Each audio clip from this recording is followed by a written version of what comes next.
नमस्कार मित्रों, जय माता दी। स्वागत है आप सभी का हमारे YouTube चैनल के ऊपर। आज अपन चर्चा करने वाले हैं कि नववर्ष 2023 प्रारंभ होने जा रहा है, तो ये कन्या लग्न है, कन्या राशि है, उनके लिए कैसा रहने वाला है, कौन कौन सी महत्वपूर्ण घटनाएं है या फिर भविष्यवाणियां है जो अपन मान सकते हैं कि वो तो होकर ही रहेगी, या फिर कौन कौन से भाव है जिनके ऊपर सर्वाधिक ग्रहों का गोचर का प्रभाव रहने वाला है। ये सारी चीजें अपन प्रैक्टिकली समझने वाले हैं और डिस्कशन करने वाले हैं।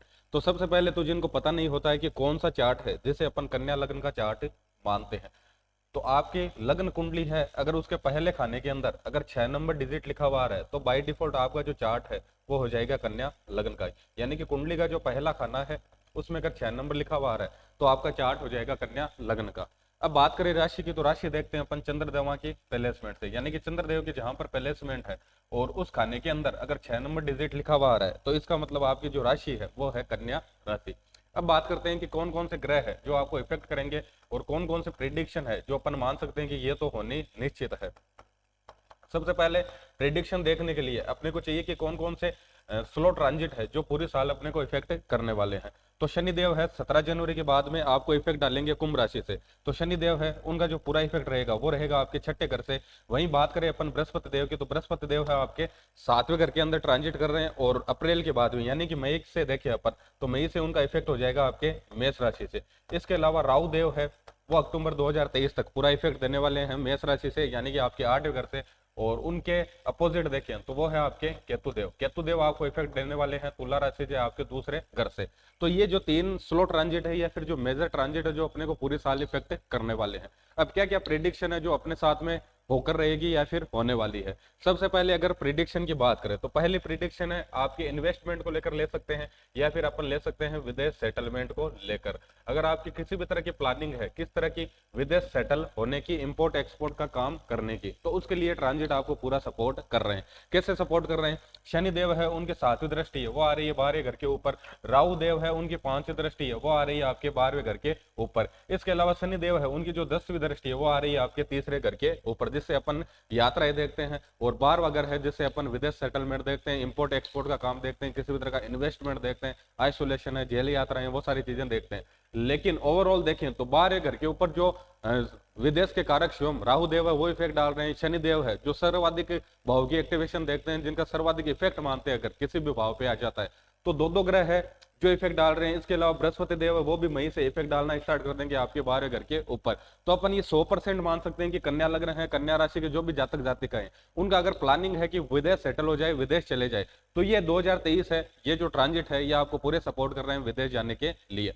इसके अलावा और बात करें अपन कि दूसरी चीज क्या हो सकती है, तो दूसरी चीज है आपके इन्वेस्टमेंट से रिलेटेड, यानी कि आपके 2023 के अंदर बहुत अच्छे खासे इन्वेस्टमेंट होने वाले हैं। इन्वेस्टमेंट किस चीजों को लेकर होने वाले हैं, किन क्रियाओं को लेकर होने वाले हैं, तो वो है आपके या तो प्रॉपर्टी के अंदर इन्वेस्टमेंट हो सकता है आपका, या फिर किसी भी तरह की कंफर्ट या लग्जरी से जुड़ा हुआ, अपन ये मान सकते हैं कि कोई भी सुख सुविधाओं से जुड़ा हुआ संसाधन अगर आपको खरीदना है तो उससे रिलेटेड आपके इन्वेस्टमेंट हो सकते हैं। इन्वेस्टमेंट देखते हैं अपन 12वें घर से, 12वें घर पे राहु देव है उनका परिणाम आ रहा है 5वीं दृष्टि से, शनिदेव है उनकी 7वीं दृष्टि से 12वें घर के ऊपर परिणाम आ रहा है। इसके अलावा बृहस्पति देव है वो भी जब 23 अप्रैल के बाद में मेष राशि के अंदर आ जाएंगे तो उनकी भी 5वीं दृष्टि है वो आएगी आपके 12वें घर के ऊपर। इसका मतलब क्या है कि 12वां घर है उसकी पूरी एक्टिवेशन मिल रही है 2023 के अंदर। अब बात करें और अपन, तो बृहस्पति देव है उनकी जो 9वीं दृष्टि है वो आएगी आपके चौथे घर के ऊपर, राहु देव है उनकी जो 9वीं दृष्टि है वो भी आएगी चौथे घर के ऊपर। तो अपन ये मान सकते हैं कि आपके जो खर्चे होंगे, इन्वेस्टमेंट होंगे, किन चीजों को लेकर होंगे, आपके खर्चे होने वाले हैं किसी भी तरह की प्रॉपर्टी परचेज है वो 2023 के अंदर आप कर सकते हो, या फिर किसी भी तरह का कंस्ट्रक्शन का काम करवाना है, अपन ये मान सकते हैं किसी भी तरह की भौतिक सुख सुविधाओं से जुड़ा हुआ कोई भी संसाधन खरीदना है, वाहन खरीदना है, तो उनके अंदर आपके 2023 के अंदर इन्वेस्टमेंट होने वाले हैं। इसके अलावा और अपन तीसरी प्रिडिक्शन की बात करें कि कौन सी घटनाक्रम है जो तीसरी होना निश्चित है, तो तीसरी है किसी भी तरह की अगर आप कंपटीशन सक्सेस चाह रहे हो, यानी कि आप किसी भी तरह का गवर्नमेंट एग्जाम दे रहे हो या फिर किसी भी तरह का इंटरव्यू देने जा रहे हो, किसी भी तरह का प्रोफेशन है आपका, उसमें अगर कंपटीशन सक्सेस चाह रहे हो तो 2023 से पूरा सपोर्ट करने वाला है। क्योंकि शनिदेव है उनकी मूल त्रिकोण राशि के अंदर प्लेसमेंट है, छठे भाव के अंदर उनके प्लेसमेंट है, पूरे 2.25 साल तक यहीं से उनकी एक्टिवेशन रहने वाली है। और छठा घर है उससे अपन देखते हैं किसी भी तरह की कंपटीशन सक्सेस है, सेवा भाव छठे घर वो बोलते हैं, अपनी जो नौकरी की स्थिति है वो अपन छठे घर से देखते हैं। इसका मतलब क्या है कि कोई भी कंपटीशन सक्सेस चाह रहे हो, कंपटीशन सक्सेस है किसी भी तरह की हो सकती है, तो वो आपको मिलने वाली है। यानी कि किसी भी तरह का गवर्नमेंट से जुड़ा हुआ एग्जाम देने जा रहे हो, किसी भी तरह का इंटरव्यू देने जा रहे हो, किसी भी तरह का प्रमोशन चाह रहे हो, तो उन सभी के अंदर सक्सेस मिलने वाली है। या फिर किसी भी तरह का प्रोफेशन है, उसके अंदर आपका कंपटीशन है, कॉम्पिटिटर आपके साथ वाले हैं, तो उन सभी से आप आगे जाने वाले हो, आपको कॉम्पिटिशन सक्सेस मिलने वाली है। इसके अलावा और बात करें अपन, तो 2023 है पूरा का पूरा आपके ट्रांसफॉर्मेशन का टाइम रहने वाला है। ट्रांसफॉर्मेशन का मतलब होता है कि जीवन है उसमें बड़े बदलाव है, वो अपन उनको संज्ञा देते हैं ट्रांसफॉर्मेशन की। यानी कि 2023 है उसमें आपके जीवन में बहुत बड़े बदलाव, बहुत बड़े चेंजेस आने वाले हैं। ये क्यों बोल रहा हूं मैं आपको, क्योंकि बहुत बड़े बदलाव है, किसी भी तरह का बदलाव है, चेंजेस है, वो अपन देखते हैं 8वें घर के से। तो 8वां घर है उसमें पहले से राहु देव की प्लेसमेंट है। 8वां घर एक्सीडेंटल घर भी है, यानी कि जितने भी अचानक घटनाक्रम है वो अपन 8वें घर से देखते हैं।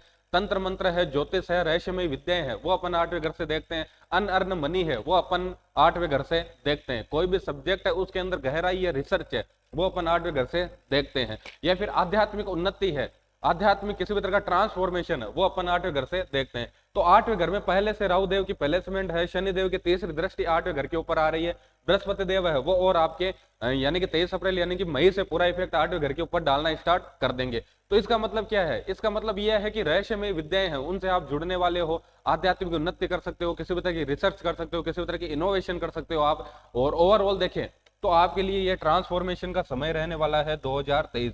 आपके जीवन के अंदर बहुत बड़े चेंजेस आने वाले हैं। चेंजेस पॉजिटिव भी हो सकते हैं, चेंजेस नेगेटिव भी हो सकते हैं, वो आप पर निर्भर करेगा कि आप उन्हें पॉजिटिव बनाते हो या फिर नेगेटिव बनाते हो। लेकिन जो 8वें घर की जो एक्टिवेशन है ये आपके जीवन में बहुत बड़े बदलाव लेकर आएगी, ये चीज 100% कंफर्म मान सकते हैं, निश्चित अपन मान सकते हैं। इसके अलावा और देखें कि और क्या क्या प्रिडिक्शन आपके जीवन में हो सकती है। तो और आपके एक्सीडेंटल अपन ये मान सकते हैं कि घटनाएं है वो खूब सारी होने वाली है। यानी कि बड़े बड़े चेंजेस है, बड़े बड़े बदलाव है, अचानक घटनाक्रम है, वो सारी आपके साथ में होने वाली है। अचानक घटनाक्रम अपने को पता है कि अपन देखते हैं 8वें घर से, और 8वें घर पे राहु देव खुद अचानक जो चीजें हैं वो अपन राहु देव से कनेक्ट करते हैं।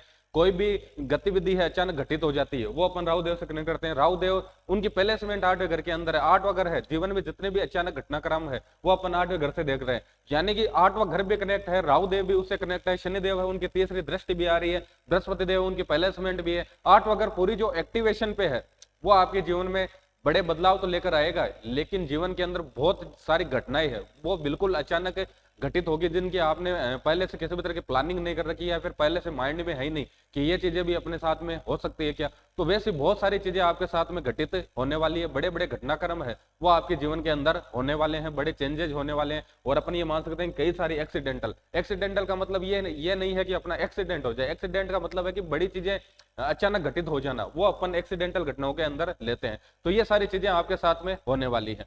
अब ये तो अपन ने महत्वपूर्ण घटनाक्रम देख ली, इसके अलावा और अपन नेगेटिव देखें तो नेगेटिव क्या क्या हो सकता है। नेगेटिव की बात करें तो आपके जो अपन त्रिक भाव है कुंडली के अंदर, 6वां घर, 8वां घर, 12वां घर, जिनसे अपन नेगेटिव चीजें देखते हैं, वो तीनों के तीनों भाव आपके एक्टिवेट हो चुके हैं। इसका मतलब क्या है, इसका मतलब यह है कि रोग से रिलेटेड, शत्रुओं से रिलेटेड या फिर ऋण से रिलेटेड आपकी समस्या हो सकती है। अचानक जीवन के अंदर बड़े लॉस आप देख सकते हो, क्योंकि 8वां घर भी इन्वॉल्व है, 12वां घर भी इन्वॉल्व है, 6वां घर भी इन्वॉल्व है। इसका मतलब क्या है, 6ठे घर से तो अपन रोग की स्थिति, ऋण की स्थिति, शत्रुओं की स्थिति ये सारी देखते हैं। इसके अलावा जो षड्रिपु है, काम क्रोध है, लोभ मोह है, मद मत्सर्य, ये भी अपन 6ठे घर से देखते हैं। अब इसकी पूरी एक्टिवेशन हो रखी है। इसके अलावा 8वां घर है, जिससे अपन जितने अचानक नेगेटिव घटनाक्रम है वो अपन 8वें घर से देखते हैं। अब उसमें पहले से राहु देव की प्लेसमेंट है। और अपन और बात करें शॉर्टकट के अंदर जो पैसा कमाते हैं वो अपन 8वें घर से देखते हैं। 8वें घर में राहु देव की प्लेसमेंट है जो खुद शॉर्टकट के कारक है, 12वें घर के ऊपर इनका प्रभाव आ रहा है, जिससे अपन किसी भी तरह का बिजनेस लॉस देखते हैं या फिर हॉस्पिटलाइजेशन की स्थिति देखते हैं। 8वें घर से अपन वो रोग देखते हैं जो अपन पे पकड़ में नहीं आता है। तो वो सारी चीजें अपन ओवरऑल देखें तो त्रिक भाव है वो पूरा का पूरा एक्टिवेट हो रखा है। इसका मतलब क्या है कि रोग की स्थितियां आपके साथ में बन सकती है, हॉस्पिटल के चक्कर आप काट सकते हो, जेल यात्राएं हो सकती है, कोर्ट कचहरी के चक्कर आप काट सकते हो, शत्रुओं से रिलेटेड आपकी दिक्कत हो सकती है, और छिपे हुए शत्रु है उनसे भी आपकी दिक्कत हो सकती है। जो आपका वर्किंग पैलेस है, वर्किंग एरिया है, वहां पर आपकी दिक्कत हो सकती है, लॉस की स्थितियां आपके साथ में बन सकती है, और अचानक बदनामी है उसका आप सामना कर सकते हो। तो ये घटनाक्रम है, ये भी हो सकते हैं, लेकिन इनसे बचने के लिए अपन क्या रेमेडीज कर सकते हैं, क्या सावधानियां रख सकते हैं, उन पर चर्चा करते हैं अपन। सबसे पहले तो शनिदेव है, जैसे शनिदेव की जिस भाव के अंदर प्लेसमेंट हो जाती है उस भाव से रिलेटेड अगर अपन जो भी एक्टिविटीज है, जो भी जिम्मेदारियां, उनका निर्वहन अगर ईमानदारी से कर लेते हैं तो शनिदेव अपने को नेगेटिव रिजल्ट नहीं देते हैं। छठा घर किसका है? छठा घर है सेवा भाव का, यानी कि जहां पर अपनी सेवाएं दे रहे हैं, जहां पर अपनी नौकरी दे रहे हैं, शनिदेव स्वयं कर्म के कारक है। इसका मतलब क्या है कि जहां पर अपन नौकरी कर रहे हैं वहां पर अपने को किसी भी तरह की गलत एक्टिविटी नहीं करनी है, नेगेटिव एक्टिविटी अपने को नहीं करनी है। अगर ये चीज अपन ध्यान में रख लेते हैं तो शनिदेव अपने को नेगेटिव रिजल्ट नहीं देंगे। छठा भाव है, नेगेटिव एक्टिवेट नहीं होगा। इसके अलावा और बात करें, आठवां घर है उससे अपन आध्यात्मिक उन्नति देखते हैं, किसी भी तरह की रिसर्च देखते हैं। तो अपने को करना क्या है 2023 के अंदर, 2023 है वैसे भी उस पर जो पूरा प्रभाव है वो है आपके केतु देव का, और केतु देव है स्वयं आठवें घर की एनर्जी है उसको पूरा कंट्रोल करते हैं। किसी भी तरह का ट्रांसफॉर्मेशन है, आध्यात्मिक उन्नति है, स्पिरिचुअल ग्रोथ है, वो अपन केतु देव से कनेक्ट करते हैं। तो इसका मतलब क्या है कि आठवें घर में राहु देव है, उनकी प्लेसमेंट है, राहु देव है रिसर्च के कारक है, खोजबीन के कारक है, आठवां घर खुद रिसर्च का भाव है। तो आपको 2023 के अंदर हमेशा रीडिंग करते रहना है, किसी भी तरह की रिसर्च कर सकते हो, किसी भी तरह की खोजबीन कर सकते हो, कोई भी सब्जेक्ट है उसमें गहराई तक जा सकते हो, मंत्र जाप कर सकते हो, और अपन ये मान सकते हैं कि स्पिरिचुअल जितनी एक्टिविटी हो सकती है वो आपको करते रहना है, ताकि आठवां घर है आपके अच्छे से वर्क करता रहे। इसके अलावा और बात करें, आठवां घर है उसे अपन अनैतिक चीजें हैं वो देखते हैं। तो अनैतिक होकर किसी भी तरह की एक्टिविटी आपको नहीं करनी है, अनैतिक गतिविधि नहीं करनी है। 12वें घर की बात करें तो 12वां घर है जैसे अपन जेल यात्राएं देख रहे हैं, आइसोलेशन की स्थिति देख रहे हैं, हॉस्पिटलाइजेशन की स्थिति देख रहे हैं, अकेलेपन की स्थिति देख रहे हैं। तो 12वां घर नेगेटिव एक्टिवेट ना हो, 12वां घर अच्छे रिजल्ट अपने को दे पाए, तो उसके लिए आपको मेडिटेशन करते रहना है, योगा करते रहना है, मंत्र जाप वगैरह करते रहना है। इसके अलावा और देखें तो 8वां घर है जैसे अपन जो डोनेशन है, जो छिपा अपन ये मान सकते हैं किसी भी तरह की सहायता है जो अपन छिपकर कर सकते हैं, अपना नाम ओपनली लेकर नहीं करते हैं, तो वो सारी गतिविधियां आपको करते रहना, गुप्त दान आपको करते रहना है। अगर ये सारी चीजें आप ध्यान में रखते हो तो 2023 है आपके लिए पॉजिटिव साल रहेगा, आपके लिए पॉजिटिव ट्रांसफॉर्मेशन लाने वाला साल रहेगा, आपके जीवन में सारे के सारे पॉजिटिव बदलाव लाने वाला वर्ष रहेगा। लेकिन ये सारी चीजें अगर ध्यान में नहीं रखते हो तो कई चीजें हैं नेगेटिव, वो आप देख सकते हो। धन्यवाद।